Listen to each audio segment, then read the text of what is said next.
Makin ditekan, makin yakin sama Allah. Makin banyak masalah, makin yakin sama Allah. Makin berserah kepada Allah. Kok bisa kayak gitu?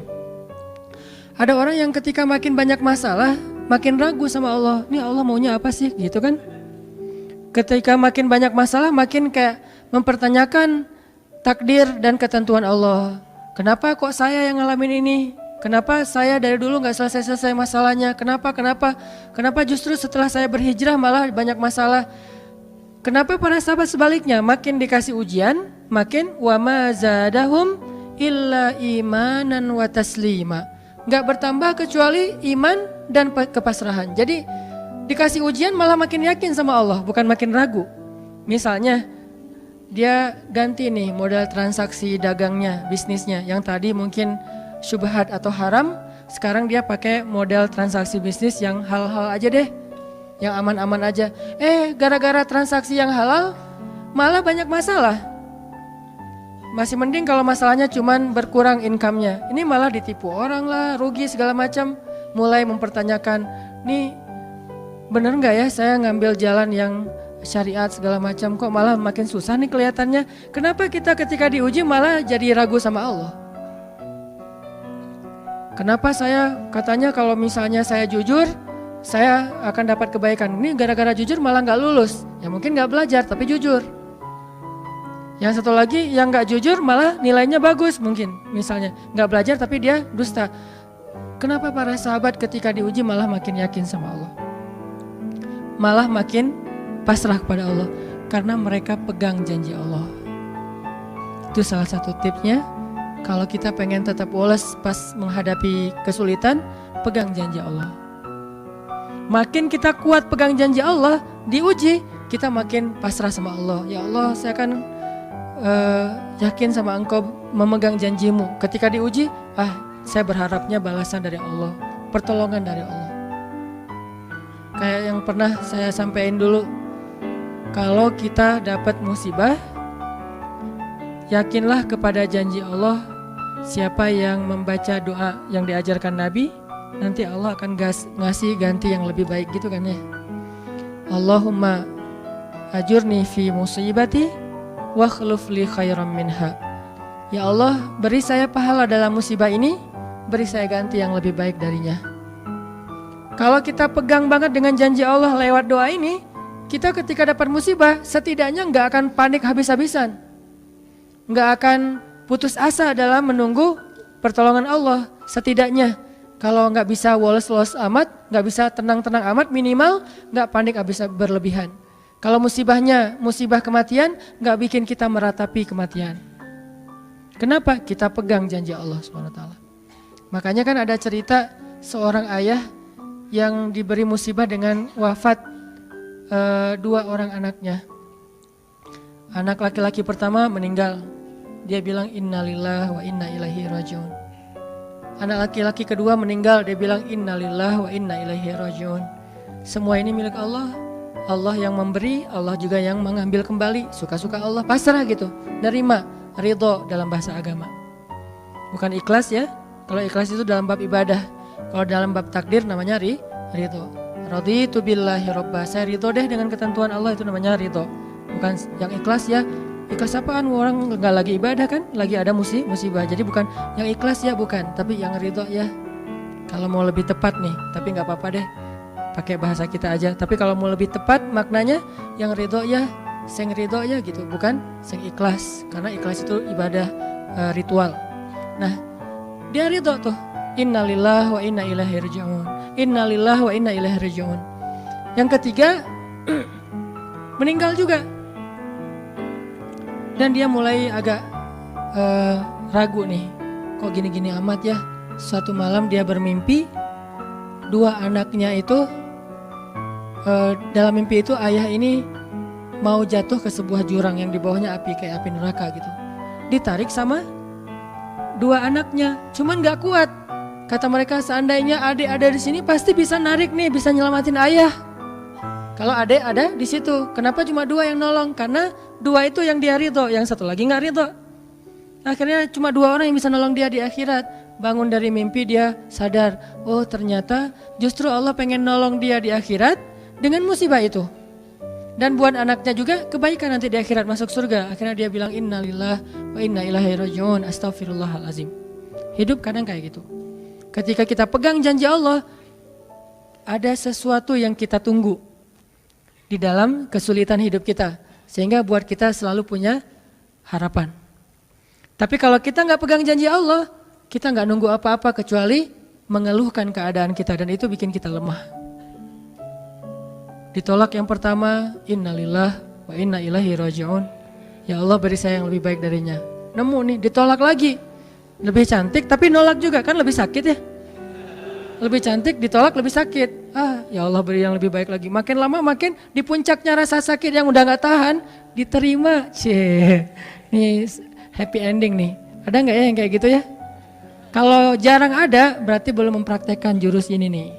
Kalau pengen kayak gitu, coba tes deh. Cuman kalau ngetes Allah tahu sih ya. Coba deh praktekin, bukan ngetes, praktekin. Nanti pasti kita akan ngelihat hasil yang luar biasa. Jadi pegang janji Allah. Saya kalau nggak selalu sih, kadang-kadang nih, terutama hal-hal yang masih mampu. Ada musibah kecil, langsung berpegangan pada janji Allah. Nah, ntar Allah ganti yang lebih baik. Tapi itu harus dengan bahasa hati ya, bukan dengan lisan doang nih. Wa khluf li khairam minha. Hati nggak percaya. Allah kan bermuamalah berakad dengan kita lewat hati itu teman-teman. Allah nggak berakad dengan kita lewat lisan doang. Makanya niat itu kan sesuatu yang terbersih di dalam hati. Walaupun dalam prakteknya ada mazhab yang mengucapkan, ada mazhab yang tidak mengucapkan. Yang jelas secara definisinya terbersih di dalam hati. Innamal a'malu binniyat.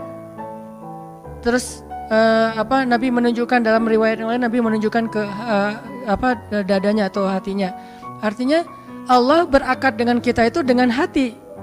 Jadi kita kalau mau ditolong Allah, katakan kalimat itu dengan benar-benar yakin di hati kita. Wa khluf li khairam minha. Emang yakin saya Allah bisa ganti nih. Yakin. Gimana caranya? Itu bukan bagian kita, itu bagian Allah. Bagian kita berharap, bagian Allah memberikan cara. Jangan sampai kita mengambil bagian Allah. Pasti kita akan kebingungan. Orang kita bukan Tuhan. Mengambil bagian Allah apa?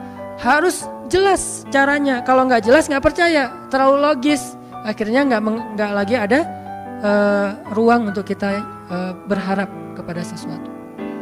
Jangan mengambil bagian Allah. Gimana caranya? Ya terserah Allah. Yang penting saya berharap Allah ganti yang lebih baik. Ikhtiar urusan kewajiban kita kepada Allah. Bukan cara itu.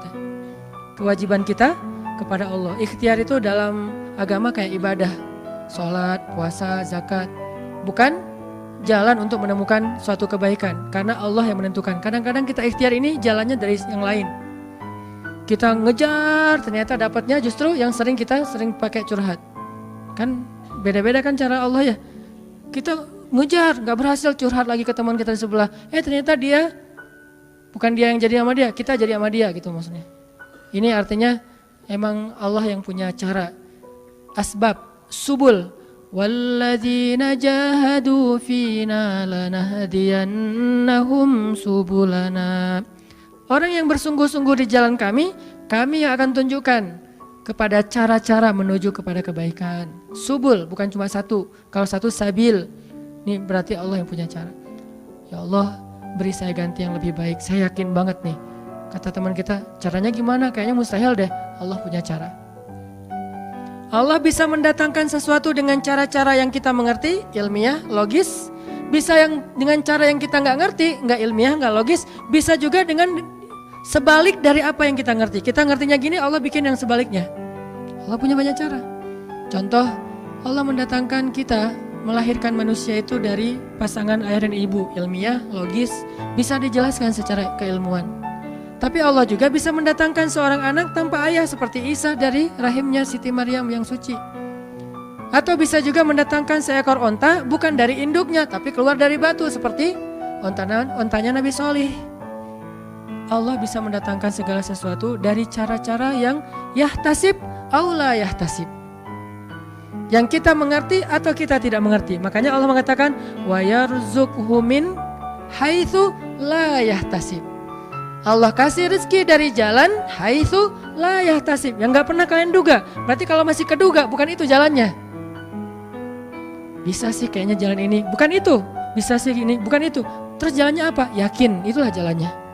Allah yang akan mendatangkan dengan surprise. Kayaknya surprise itu lebih seru sih. Dan surprise Allah itu emang pasti. Kalau surprise teman kita pas kita ulang tahun, kenapa ya hari ini kok biasa-biasa aja ya, nggak ada yang ngucapin, nggak ada yang ngasih hadiah misalnya ya. Kita masih berharap, mungkin mereka pengen ngasih surprise. Nanti malam-malam tiba-tiba saya masuk ke rumah, saya buka pintu rumah saya, tiba-tiba orang udah ngumpul semua di dalam rumah, terus ngasih surprise happy birthday gitu, balon segala macam, gitu-gitu deh. Bisa. Tapi apakah itu terjadi? Belum tentu. Pas kita pulang ke rumah udah siap-siap gitu. Gua mah nggak akan kaget lah, yang gitu-gitu pasti udah disiapin. Buka pintu, ngelihat ke dalam, jalan pelan-pelan, nyalain lampu, kosong, nggak ada siapa-siapa. Manusia bisa gitu banget kan? Teman kita atau pasangan kita berpikir, pasti dia ingat lah, nggak mungkin dia nggak ingat hari jadian kita atau hari putus kita terus jadian lagi, atau hari lahir lah minimal, pasti dia ingat. Tapi belum tentu dia bisa ngasih kita surprise seperti yang kita harapin. Kalaupun dia ngasih surprise, kadang-kadang kado atau hadiahnya itu nggak seperti yang kita harapin, biasa-biasa aja ternyata. Mungkin dia lagi nipis keuangannya, nggak punya modal apa-apa, ya udah ngasih apa yang ada aja, pulpen, permen. Nah, Allah nggak gitu. Allah kalau ngasih surprise itu benar-benar ngasih dan buat kita benar-benar ngerasa beruntung kalau kita percaya. Makanya berakatlah dengan Allah lewat hati. Hadza ma wa'adanallahu wa rasuluh wa sadaqallahu wa rasuluh. Benarlah Allah dan Rasul. Hasbiyallah atau apapun ucapan-ucapan belief, termasuk wa khluf li khairam minha, beri saya ganti yang lebih baik darinya. Tapi kita berakad itu dengan hati. Allah tunjukin tuh. Ini yang bisa bikin kita sedikit lebih tenang atau banyak bisa dapat ketenangan kalau kita dalam kondisi yang sulit. Kalau diuji dalam hal-hal yang kayaknya mentok gitu, mau kemana lagi nih, mau gimana lagi nih, mau apa lagi nih, kan gitu kan? Udah nggak tahu lagi mau gimana, mau kemana, mau apa, mau siapa lagi nih? Kayaknya semua yang di list reunian udah ditembak satu-satu, gagal semua gitu kan? Mau siapa lagi nih? Teman kuliah udah, teman SMA udah, sampai teman SD juga udah. Masa nyari teman TK gitu kan ya? Nyari semua nolak, ke siapa lagi, Allah yang punya siapanya. Kadang-kadang siapanya Allah itu kita nggak pernah ngeduga. Yang kita nggak pernah mau ke situ karena berpikir nggak mungkin deh kalau itu mah. Justru kita nggak ngedatangin dia karena kita nggak percaya mungkin. Tapi buat Allah apa sih yang nggak mungkin? Julaibib dengan kondisi rakyat jelata banget ketemu seorang cewek yang selebgram banget, bisa aja tuh. Apalagi kita yang insya Allah nggak julaibib amat lah ya. Masih kerenan dikit lah, walaupun mungkin solehnya pasti jauh dengan Julaibib. Tapi secara fisik ya kita bukan budak, kita bukan orang yang seperti digambarkan di dalam hadis gimana fisiknya Julaibib sangat pas-pasan, walaupun tingkat kesolehannya jauh. Pasti sahabat itu tidak tergantikan, tidak tertandingi. Oke, itu satu kasus di Al-Quran gimana Wallace dengan modal pegang janji Allah. Berakad kepada Allah dengan hati. Ini kata kuncinya. Berakad kepada Allah dengan hati. Dan Allah pasti la yukhliful mi'ad. Gak akan ingkar janji. Gak akan. Kalau dengan hati. Masalahnya tingkat hati juga darajat. Lahum darajatun inda rabbihim. Orang yang beriman itu bertingkat-tingkat. Ada yang imannya itu benar-benar luar biasa. Sampai hal yang paling mustahil buat dia tuh gak ada yang mustahil buat Allah. Ada yang berimannya yang berat-berat mah dia masih agak-agak ragu, yang ringan-ringan dia masih yakin. Berarti aku tergantung prasangka hambaku kepadaku.